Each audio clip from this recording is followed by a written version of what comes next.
Hi, welcome to Mahanagar. నేను మీ మనోజ్.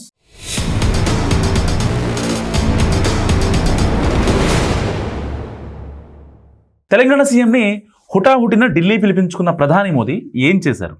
రాష్ట్రానికి నిధుల కోసం వెళ్ళిన సీఎంకి ప్రధాని ఏమిచ్చారు? ఆ మీటింగ్ జరిగిన తీరు చూసి సీనియర్ పొలిటికల్ అనలిస్టులకు సైతం ఎందుకు మైండ్ బ్లాక్ అయింది? రేవంత్ ఆదేశించింది ఏంటి? మోడీ ఇచ్చింది ఏంటి? తెలంగాణ సీఎం రేవంత్ రెడ్డి హస్తినకు వెళ్లారు. ప్రధానమంత్రి మోడీతో అరగంటకు పైగా సమావేశమయ్యారు. రాష్ట్ర ప్రయోజనాల కోసం గతంలో కూడా ఇలా సమావేశమైన ఈసారి మాత్రం కాస్త డిఫరెంట్గా జరిగిందని అంటున్నారు చాలామంది. సో తెలంగాణకు కేంద్రం ఇస్తున్న నిధులు, ఇతర కేటాయింపులపై సీఎం ప్రజల్లో చర్చ పెట్టే ప్రయత్నంలో ఉన్నారన్న అభిప్రాయం వ్యక్తమవుతుంది సర్వత్రా. సో సరిగ్గా ఇలాంటి సమయంలోనే సీఎం రేవంత్ రెడ్డికి అపాయింట్మెంట్ ఇచ్చారు ప్రధాని. అయితే ఈ భేటీ వెనుక ఎవరి రాజకీయ ఎత్తుగడల్ని వాళ్ళు అమలు చేసే స్కెచ్ ఉందన్న చర్చ జరిగింది. సో అంతా అనుకున్నట్టుగానే మూసీ పునరుద్ధరణకి నిధులు ఇవ్వాలని అడిగారు సీఎం. ఇంకా పెండింగ్లో ఉన్న ఐపీఎస్లు అధికారుల కేటాయింపులు వెంటనే పూర్తి చేయాలని కూడా కోరారు.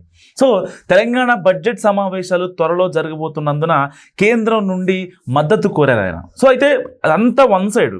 కానీ మరోవైపు ఏకంగా ప్రధానమంత్రి ముఖ్యమంత్రికి రివర్స్లో వినతి పత్రం ఇవ్వడం నిజంగా షాకింగ్ అని అంటున్నారు పరిశీలకులు.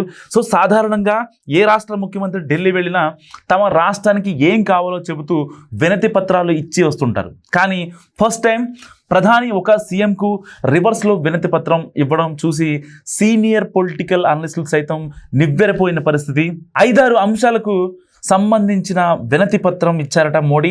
2016 నుంచి ప్రధాని ఆవాస్ యోజనకు సంబంధించి రాష్ట్ర వాటాగా ఇవ్వాల్సిన నిధులు వెంటనే విడుదల చేయమని కోరారు మోడీ.